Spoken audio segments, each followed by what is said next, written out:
আমার চ্যানেলকে সবাই সাবস্ক্রাইব করে আমার পাশে থাকুন, আমাকে সবাই সাপোর্ট করেন। যে কোনো পরামর্শের জন্য আমার সাথে যোগাযোগ করেন, ইনশাআল্লাহ সমাধান দেওয়ার চেষ্টা করব।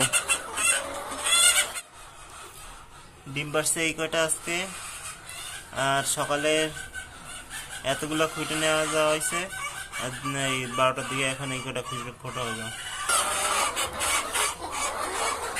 মুরগি আলহামদুলিল্লাহ সব ভালো আছে,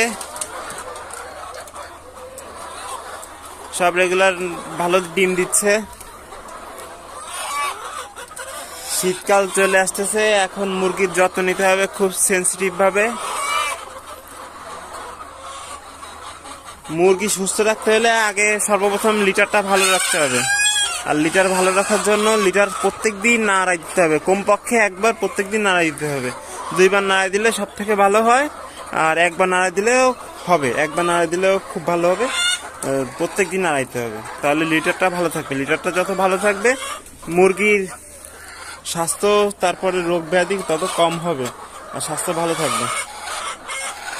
এই দেখেন আমার লিটারটা ময়লা হয়ে গেছে কিন্তু ভিজে নাই, এই যে ভেজে নাই, একদম শুকনা আছে, একদম শুকনা। এরকম ভাবে আর কি, এই যে তুষ নাড়াই দেওয়ার জন্য জুতা আছে, ফার্মে আসার জুতা, এটা দিয়ে তুষ নাড়াই দেওয়া যায়। এই যে তুষ এরকম ভাবে প্রত্যেকদিন নাড়াই দিতে হবে,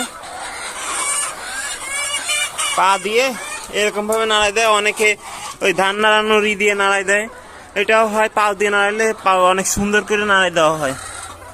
লিটারটা যত সুন্দর করে নাড়াই দিতে পারবেন, মুরগির থাকার জায়গা যত ভালো হবে, মুরগি তত ভালো রেজাল্ট করবে।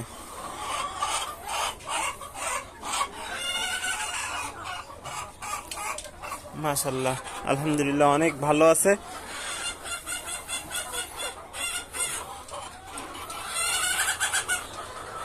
লিটার দিকে সবাই খেয়াল রাখবেন, শীতকাল চলে আসতেছে, মুরগি প্রত্যেকটা সেটের আপনার লিটারটা আগে খেয়াল রাখবেন।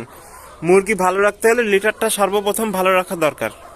লিটারটা সবাই ভালো করে খেয়াল রাখবেন, লিটার যাতে কখনোই না ভিজে। লিটার ভিজে গেলে আপনার মুরগি ঠান্ডা আসবে, তারপর আমাশা আসবে, অনেক সমস্যা। লিটারটা সর্বপ্রথম ভালো রাখার দরকার। তারপর গ্যাস হয় কিনা এর জন্য প্রত্যেক দিন নাড়াই দেবেন লিটারটা।